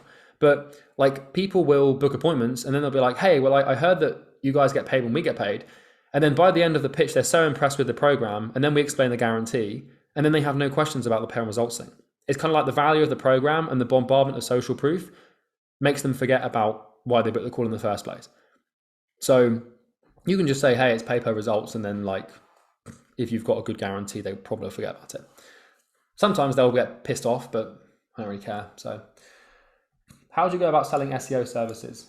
I don't know, because I've never sold SEO. Probably the same as I'd sell anything else. Just define a problem, build a future they want, figure out how that problem prevents the future they want, explore what happens if they get the future they want, explore what happens if they don't get the future they want, and then tell them that what I'm selling is the way to solve that problem and get the future they want. It's kind of just universal. But there's how you sell ads is how you sell websites, is how you sell SEO. You don't build a sales strategy around the service. You build a sales strategy around the fundamental principles of human change. So that's that. Hi, Charlie. Important things this is one that came to me directly from a man. Important things to consider to close on sales calls, and what framework should we use? Just conviction. Conviction is the only thing that matters in closing. Actually believing that you can do what you say you can do. That's the only thing. You can forget everything else. If you've got conviction, then you might notice, guys, when I answer these questions, I answer them with conviction, and you probably believe what I'm saying to be true. So when someone says to me Charlie, what's the best way to do this? And I answer and I'm like, yeah, that's for fucking sure. You're far more likely to agree with me, believe it, and implement it because of the way I've said it. If I answered the previous question, how do you go about selling SEO services, and went, yeah, so when you sell SEO, I think you have to do, you just wouldn't buy it. You wouldn't believe it, but because I have conviction. So best framework for closing is conviction, and then just don't take no for an answer. The key to being good at sales is being good at what you do. Because if you're good at what you do, then it will create natural conviction. So kind of the key to making sales calls better is being better at your service. Everything comes back to your service delivery and your product. Everything. Appointment booking problem, probably an offer problem, which is a service delivery problem. Sales problem, probably an objection problem, probably a service problem. Every issue you have in your business feeds back to your service delivery. So you need to work on that the most. It's the main thing. It's the only reason Imperium's gone from 0 to 250 clients in 18 months, because we have a fucking insane product. So aside from usual appointment reminders, is there anything else you'd recommend to increase show rates? Only let them book appointments 4 to 5 days in advance. Don't let anyone book an appointment further than 100 hours out into the future. Other than that, have a good offer. People will show up for a good offer. It's the same thing. Have a good service, have a good offer, show rate. Every single metric in your business improves when you have an insane product. Because, dude, if I told you, I guarantee you will win the lottery on Monday, if you show up for the call in 2 weeks, you're going to show up for that call. So how would you use tonality and the cadence of your voice effectively when doing cold calling or doing sales? Well, that's quite a broad question. I mean, dude, you have to just...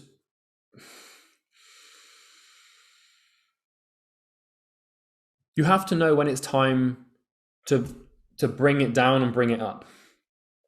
So if you're trying to convince someone, the thing is it's so intuitive to me that I can't really articulate when I use it and at which point. Cadence and tonality, you kind of just have to realize that the way you say the word is really going to impact how the word is actually received, if that makes sense.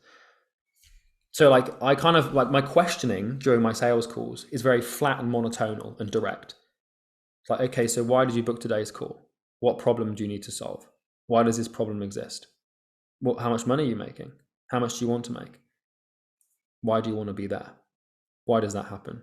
And then when I go to pitching, I completely change gear. My sales rep, Jack, calls it changing gear, where he'll then suddenly lap it on. For the first 20 minutes of the call, the dude's monotonal and sort of calm. And then as he's pitching, he's like, John, I can change your life. And honestly, I think what we have here is going to be insane for you and will help you completely solve this problem. It's kind of like he's a completely different man at that point. And then like, because the person's like, whoa, where the fuck has this conviction come from?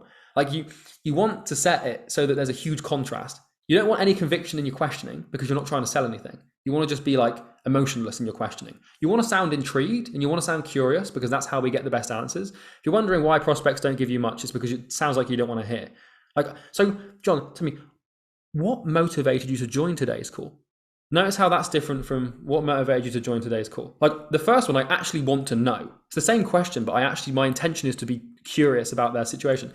So my questioning has no conviction, which means that when I pitch them, even if I haven't got a huge amount of conviction, the contrast is so high that it sounds like I've got so much bloody conviction that it's not even funny.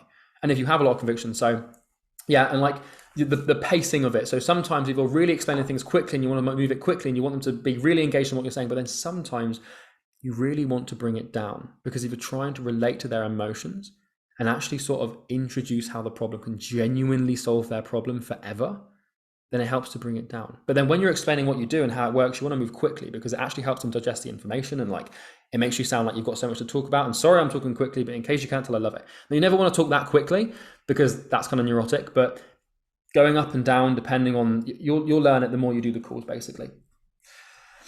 Right, I can see we've got like a shitload of messages here. So I'm just going to keep working through these questions. I can only find and reach out to 40 to 50 prospects a day. Are there any tools I can use to make it efficient and do 100 per day? Yeah, so you can just use a lead sourcer from Fiverr, or you can use D7 Lead Finder or Lead Carrot or something like that. Hire someone else if you've got the money. What's a realistic time frame I should aim for when building a multi-six-figure agency? I've seen people do it in 3 months and others do it in 2 years.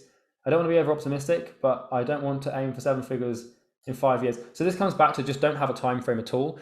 The reason that some people do it in 3 months and some people do it in 2 years is not because of the goal, it's because of the person achieving the goal. So someone that builds a business to multi-six figures in 3 months is a different human to someone that builds it in 2 years. The human variable is what determines the time frame. The goal and the outcome is not the thing that sets the conditions for the time over which it can be achieved. The human being doing it is the person that does that. So if I start an agency from scratch, it would be doing 20 grand a month within 2 months, probably, right? Most people, they start, it takes ages. The reason there's a difference there is not because of the goal, it's because I am sitting on a mountain of experience. I'm sitting on 5 years of experience. You're sitting on no experience. There's nothing wrong with that. We all have to start somewhere, but you never, ever, ever, ever, ever want to have goal timeframes. Just set the goal and then focus on the goal. Don't focus on the time frame. It comes back to what I said earlier. You cannot predict timeframes of cause and effect. It's impossible as a human to do that. We're not God, so we can't do it. So don't even try. Just say, I want to make I want to build a multi-six-figure agency. No time frame, because your emotions get fucked when you have a time frame, because that's when your emotions start coming into play, and that's when things start to freak out, because how far you are in accordance to your goal is always going to be measured against time, which you can't control. So your goal always feels out of control. But if you just say, I'm going to get to multi-six figures, it's kind of like, yes, of course you're going to do it. But if you say I'm going to get to multi-six figures by April, then there's this weird variable of time that you can't control. But if you just say I'm going to do it, then of course you're going to do it, because if you do it every day, it will happen. It's just the time frame that causes most doubt in most people. How do you go about getting past receptionists for cold calling? Well, you want to sound like a pissed off CEO. So you just answer the phone and say, John, please, I'll hold. That's the vibe you want. Just sound like you're already making like 8 figures and you're pissed off you have to make the call. It's like, hey, this is John's office. Karen speaking. Hi, Karen, put me through to him. And just shut up. Silence. The gatekeepers do not know how to deal with silence. And they also don't know how to deal with people who sound like they should talk to the person. You want to just sound like you should be talking to the person you're trying to talk to. Right? And then like when you get through to John, and you know, she might be like, well, what's it regarding? You can say, oh, he'll know what it's about. Oh, where are you calling from? Oh, I'm in London right now. Something like that, right? And then she's like, okay. And she puts him through because she thinks it could be really important. And then when he answers and he's like, who's this? I'm like, John, it's Charlie. I'll be honest with you, this is a sales call. Would you like to hang up or give me 30 seconds? If he hangs up, so what? Doesn't matter. How do you create organic sales? Your method if you want to share it. I'm not going to share my method. You don't really create organic sales. You create organic systems to create sales. and I said this earlier, just do it through the scientific method. Questions like that are way too broad for me to answer concisely. Like, how do you create organic sales? It's not something that I can concisely just answer like that. That's like a 10-hour topic. So I'm sorry, but I can't really answer. I'd love to try, but I'd have to sort of take like hours to do it. And that's obviously what I built the program for. How do I find good quality leads on Facebook? I keep running into prospects that literally can't afford my services. Any tips appreciated? How to qualify them? Well, you can use Facebook's algorithm. So if you just find like 100 people that are the perfect fit for you, create a new account, add those 100 people, and then go to Facebook's recommended friends, and it will give you people similar to the people you've already added. Instagram will do the same thing. LinkedIn will do the same thing. What's probably happening here is you're probably just working in a market that either can't afford your services, or they're telling you they can't afford it when they can, and the objection handling needs to be worked on, not the price. I usually find, actually, this is so common actually, like with agency owners, for example, I know some people that try and help agency owners get customers, and they always complain that agency owners don't have the money to work with them. And I'm like, well, why have I got like 20 people a month paying me $7,000? They're like, well, I don't know, you must be doing something different. I'm like, no, you're the variable. It's your fault because you can't sell. So there's a strong chance it's to do with your sales abilities as opposed to their actual bank account numbers. That's likely. Kind of, it depends what you're charging, of course. I wouldn't try and change the price, just try to change your sales skills. Do you use any automation tools in your agency, or do you scale through VAs instead? Mostly through VAs. We use Zapier. That's the main one. How do you price appointment booking services? Once again, it's one of those vague questions. I would just do it for, like, dude, you price based on what you feel you can charge and what the market feels is fair. Like, if you're wondering how to price something, you just look at what the market wants to pay and is willing to pay and associates value with, and then you charge that. How many cold emails do you send? How many cold emails do you send to get how many calls, and how many of these close? Like, how many emails should I send? Well, that's an impossible question to answer again, because how many calls you get from your cold emails will depend not on how many emails you send, but the quality of the emails you send in the first place. And how many calls you get, like how many clients you close, will not depend on how many calls you get. It will depend on how good you are at doing the calls. So the variable isn't the volume. The variable is your ability to actually accomplish the activity itself. So KPIs you want to shoot for: 15% sales conversion rate minimum, and 1% appointment booking rate on email minimum. So you want to be able to send 100 appointments to book at least 100 emails to one appointment, and generally like 6 sales calls for every client you sign.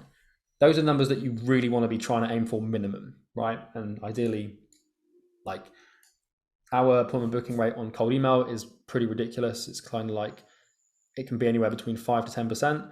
Like, some of our cold messaging, like positive reply rate is like 15%, and then my closing rate is 45%. It takes like 6 years of work to get to those numbers, but it's possible, and you want to start small. Not start small, but start with like realistic expectations. People like send cold emails, they send like 20 and they get no replies and they panic. It's like, just keep doing it. Any ways of thinking or mental models you would suggest beginning to adopt and master? Yeah, okay, there's a shitload of mental models.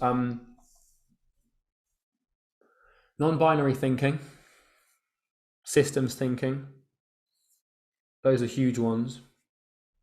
So the scientific method. If you want to become well-versed in multidisciplinary mental model-based thinking, you want to go and read the elementary, foundational, university, college textbooks for the main subjects: economics, game theory, mathematics, physics, chemistry, biology, evolutionary biology, psychology, sociology, statistics, microeconomics. Like, go and find like the main textbooks for all of those disciplines, and then you'll understand the core premises that, so like, people, like, if you want to learn how to learn, you want to start with first principles and focus on like those main models everything's built out of. And you do that by starting with like, dude, like if you want to learn accounting, just go and read Accounting for Dummies. Like, sure, accounting goes like this deep in terms of how much you can learn, but Accounting for Dummies will give you enough perspective to manage a business at 7 figures without much issue. The only book I've ever read on accounting is Accounting for Dummies, and I'm able to account pretty well. So yeah, basically, you kind of want to start with like building a multidisciplinary perspective for everything. Because the only reason I'm good at appointment booking is because I understand evolutionary biology. I understand statistics. I understand psychology. I understand microeconomics. I understand game theory. Like, appointment booking as a subject is intangible. It doesn't really exist. You can't point to it and say that's appointment booking. Appointment booking is an applied action, and if you want to do it well, then you have to apply multiple frames to it. So it's how you see it, not how you do it, really. That's why we do so well with appointment booking. It's why my YouTube channel is growing quite quickly as well. It's just the way you see it, not actually how you do it. I've been running my agency for a year and struggling with client fulfillment. Is taking a job as a high ticket closer a good idea to gain experience and skills to make my money and then start a business later on in the road? No, because then you'd be giving up. Just stick with the problem, man. If you're struggling with client fulfillment, just stick with it and figure out how to solve it. Don't go and take a job as a high ticket closer and start it down the road later, because you've already started and you're already struggling. So just keep, you've got to realize, like, if you're struggling with client fulfillment now and you go to be a high ticket closer and come back to the agency space in 3 years, you're still going to struggle with client fulfillment. We have this really strong tendency to like niche hop, service hop, business hop away from problems. And that problem will chase us no matter where we go. So if you want to know what to work on and what the best business to work on and what the best thing to do, it's kind of the problem you're facing right now. So I would not suggest that, because it's basically giving up. It's like when people are like, oh yeah, I'm not running my agency anymore because I want to go and do closing instead. But I haven't given up. It's like, you have quit. You have quit. You've transferred your energies into something that you think is going to be less painful. All problems can be solved with enough time and effort. If we can put a man on the moon, you can figure out how to get your clients results. That's my philosophy. Oh, Luca, how's it going, mate? When did you join? When did you slip in? Cheeky man. Luca's, for you guys wondering, he's a client of ours, and he's a bit of a legend, mate. 20 minutes ago, you slipped under the radar, mate. This is fire. Yeah, it's nice, isn't it, Luca? Because I'm answering questions that we don't usually get in the program. Appreciate that. Luca's one of our best clients, by the way, guys. Looks like fucking 40, 50 grand a month. Bit more than that, maybe. When you send clients the contract for them to sign, do you do this on the call before you take the payment? Or yeah, so dude, I take payment before contract is sent. I just take payment before anything. And if they want to read the contract, then I go through it with them on the call. So like, basically, okay, I'll show you how I do this, right? So as an example where, like, when we do Imperium sales, sometimes people want to understand the terms of our guarantee, right? They're like, oh, well, Charlie, before I pay, I like it and I think it's good. I just want to read the contract to make sure that like everything lines up and I'm happy. And then I always start by understanding. I'm like, hey man, I totally hear you. To be honest, like, I would ask for the exact same thing. So what I'm going to do is just share my screen, and I'm assuming the only thing you really care about is the guarantee in the contract, right? You're not too bothered about the I's and the T's. Yeah, it's just the guarantee. Well, listen, I'm just sharing my screen with you here. And if I just scroll down, right, this is the main thing you've got to worry about. And then I just basically walk them through the terms that they want to see. So I'm like, well, yeah, I totally hear you. What about the contract are you looking to take a look at? And they'll be like, oh, these things. And then you just go through the contract on the call with them. It's the same if someone's like, if you're talking to two business partners and then they're like, well, I think we need to discuss it. I'm like, all right, I'll go make a cup of tea. I'll be back in 5 minutes. Just take what they want to do at face value instead of actually looking at what they truly mean. Because then you're assuming and giving them still what they've asked for, but in a way that suits you, not which suits them. And it works a charm. So when someone's like, hey, Charlie, yeah, just give me some time to think about it. I'm like, all right, I'll be back in 2 minutes. Because you're giving them what they want. They can't really argue with it. So yeah, it works a charm. But when it comes to like the contract and stuff, I just do it like that. So I'll be like, yeah, so happy for you to go through the contract. I'll just pull it up for you now. They can't really object to that because like you're giving them what they've asked. So I'd never give them the contract before the payment, because like most people won't even bother asking. If you've got enough conviction and enough confidence, like they won't think to ask for shit that they need to see to confirm that what you're saying is true. How much time do you spend looking at your clients before you get on a call with them? None. I do no research before sales calls. None at all. Not a minute. I haven't researched a prospect for a sales call in 4 years. In case you're wondering why, it's because like I'm afraid I'll prejudge the prospect for reasons like not being able to buy. You don't need to know anything about them. And if they call you out on it and they say, well, why haven't you done your research? I'm like, well, the reason behind that is because I want all the information I get about your company to come from you as the source. You're going to tell me the truest form of your business possible. And I don't want to assume anything about your company, because at the end of the day, I'm dealing with your company and working with you. And if you're going to be paying me, I want to be working not on assumptions, but on genuine truth from the person I'm working with. And so research is actually nothing to me, because I'd rather know everything I need to know from you directly, because you're going to tell me everything I need to know, and I'm not going to make any mistakes about assumptions. You can't really argue with that. So I do no research at all. It's also a waste of time. It's boring. Like, it makes you feel comfortable going into the call because then you have things to talk about, but you're doing research for the wrong reason. Basically, you want to do no research. That's kind of how I do it. What if you don't give yourself a time frame to achieve a goal? But doesn't that mean you could go easy on yourself because then you have unlimited time? So it comes back to what I said earlier about patience and impatience. So you want to work every day as if like you need to achieve the goal by a week, but then also so you want to have patience over a long horizon, like a couple of years, but then impatience in the day. So you want to treat each day like you're terrified and that you need everything to be done immediately to the best of your ability right now, but then also have patience in the long term. So short-term impatience won't fuck you up if channeled properly, if you don't let it like sort of ride you. It's when you're impatient with like a 3-month goal or a 12-month goal that you start going wrong. So like if I've got a to-do list, I will be ruthlessly impatient with getting that done. But if I've got a goal, I will be insanely patient with achieving that goal. So you want to be impatient with tasks and patient with goals, because they're not the same thing. A goal is an accumulation of completed tasks. Impatience with those and patience with the latter. When should we have a base fee with the pay-per result? When you feel like you can. You charge a base fee when you have the confidence to do it. Not when there's no real play for it. If you feel like you can charge it immediately and you feel comfortable selling it and you feel like you're worth it, then crack on.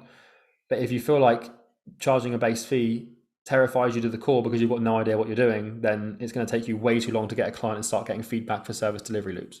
So charge it when you feel like you can. And sometimes you want to start charging it before you feel a little bit ready, but you'll know when that time is. When you're finding new prospects by cold email, where and how would you find their emails? Also, do you use softwares to collect those emails? Yeah, so like the best way to do it, you can hire a lead sourcer from Fiverr. You can pay like $100 for 1,000 leads. Just go to Fiverr and type in like lead sourcer and then put your niche and you'll find good people. I don't really do any lead sourcing. I haven't done lead sourcing for years, so I'm honestly not qualified to really answer this in the current state. But I know you can use like Snov.io to source a lead. You can also use softwares like D7 Lead Finder. You can also use like Lead Carrot, stuff like that. So yeah.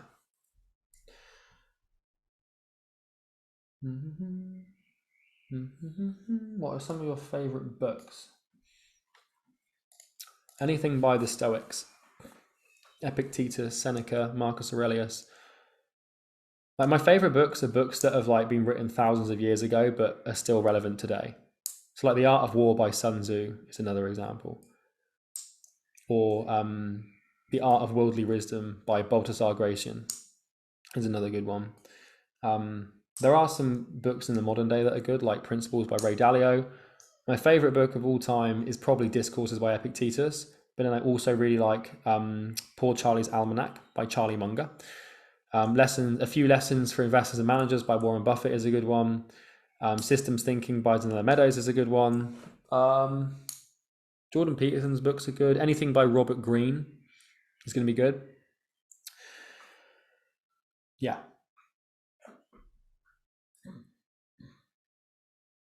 Okay, so I've got a DM from someone who wants me to answer the question here but not call them out, so I'm not going to do that because this is obviously going up to YouTube. So, okay, so this is the question, and I'm not going to say who it's from because it's a personal one. So I'm in my late, I can't speak. Let's slow this down. I'm in my late teens right now, and my parents don't support me striving to be an agency owner. So I'm thinking of getting a job first so I can move out peacefully and get to work on my first 10K month without hurrying because of my parents' pressure. Do you recommend me doing this?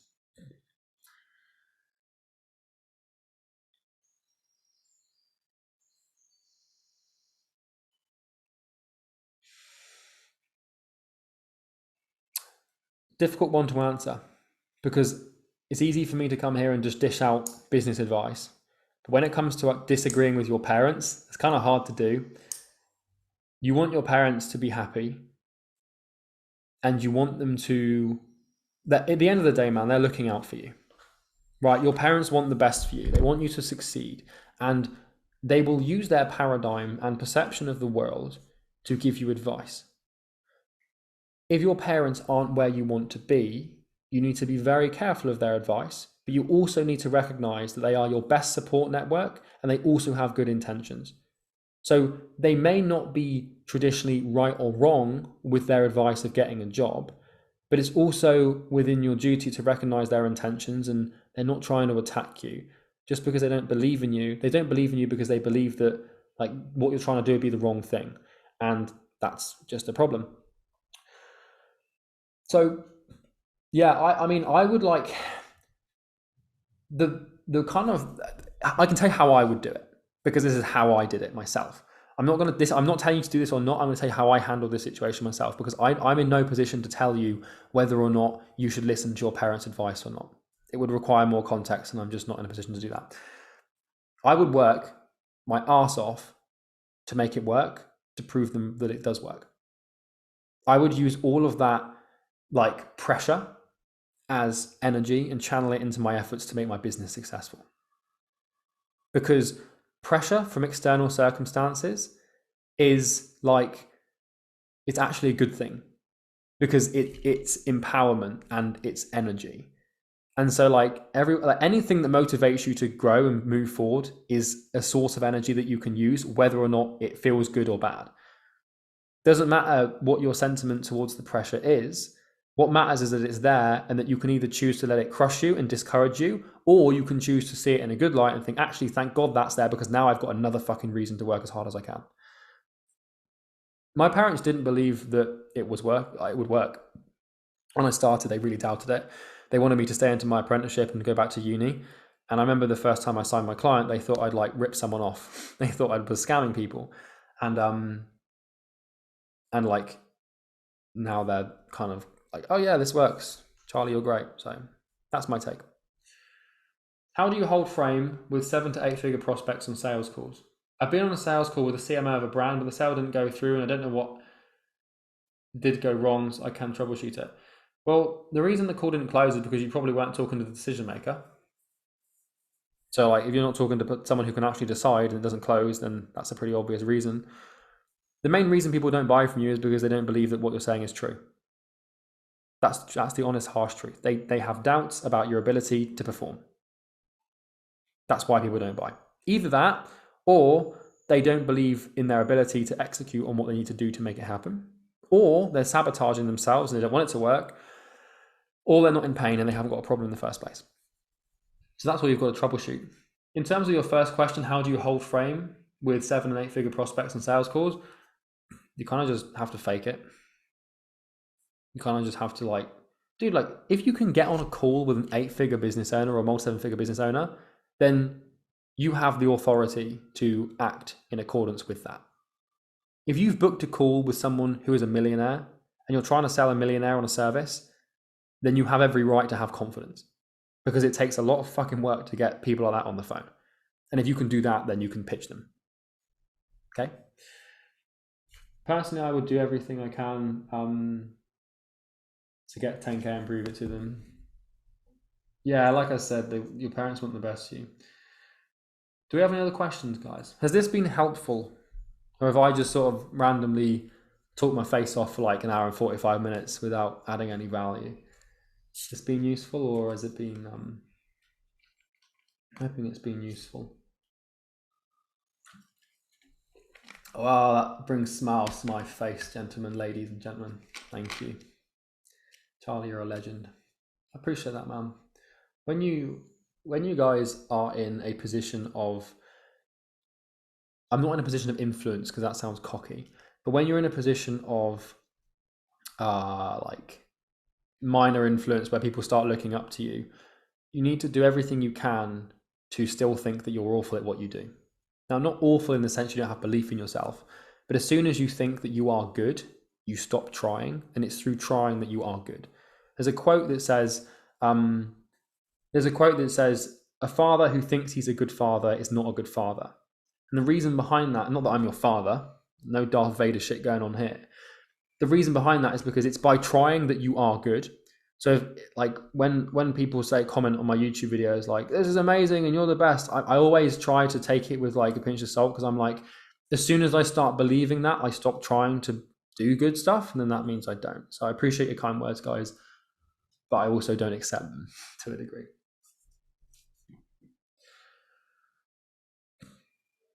I'm looking to get my first client. They will ask this: why would we work with you? You don't have a track record or testimonials. Well, why would they ask that? Dude, if you behave like you have clients and you have conviction, people won't question you. They won't. Like, if you imagine if you hopped on a sales call and you acted like you already ran a 7-figure agency and could help them solve all their problems, and you had genuine like truth in your voice and conviction with that, they wouldn't question it. People don't think to question people who have conviction and confidence. So everyone's worried that like when they start out, clients are going to ask them like, how many people have you worked with? You want to just, if you act as if you are already working with 100 people, they won't even ask. Like, dude, like, you think when we hop on calls with Imperium, people are like, well, how many agencies has this worked for? No, because we're so confident. Like, we're like, dude, if you just apply these methods and you do it, you'll get the result you want. It's going to take some time. It's going to take some work, but the outcome that you want will be the outcome that you get. You have my guarantee and my word, and even a money back guarantee to support it. They're not going to then be like, oh, well, how many people have you worked with? No, they might if they're doing the diligence, but most people don't do diligence. So, all right, guys, any other questions? This course was better than most of the paid courses. Thanks a lot. Thank you, man. Appreciate that. The most insightful call ever. Well, I think Ash, you need to get on more calls, mate. I appreciate that. That means a lot. We do this 2 to 3 times a week with Imperium clients. And I actually love it. It's genuinely like my favorite thing to do. I love coaching calls and Q&A calls because it also forces me to learn and think on the spot and stuff. Any other questions, guys? Any more before we call it a day? Drum roll, please. All right, everybody. Well, thank you for attending my birthday party. It's not my birthday, but like I said at the start, I'm glad to not be the kid that invites people to a birthday party and has no one show up. I do appreciate it. I might do another one of these, perhaps in July. I might try and make it like a monthly thing, if it's helpful, because I do really enjoy doing it. And I hope you guys have a wonderful day, wherever you are in the world.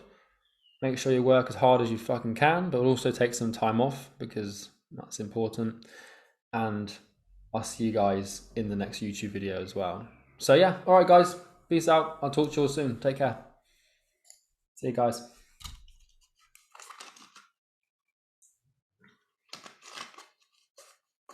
Thank you. Cheers, man. You're welcome.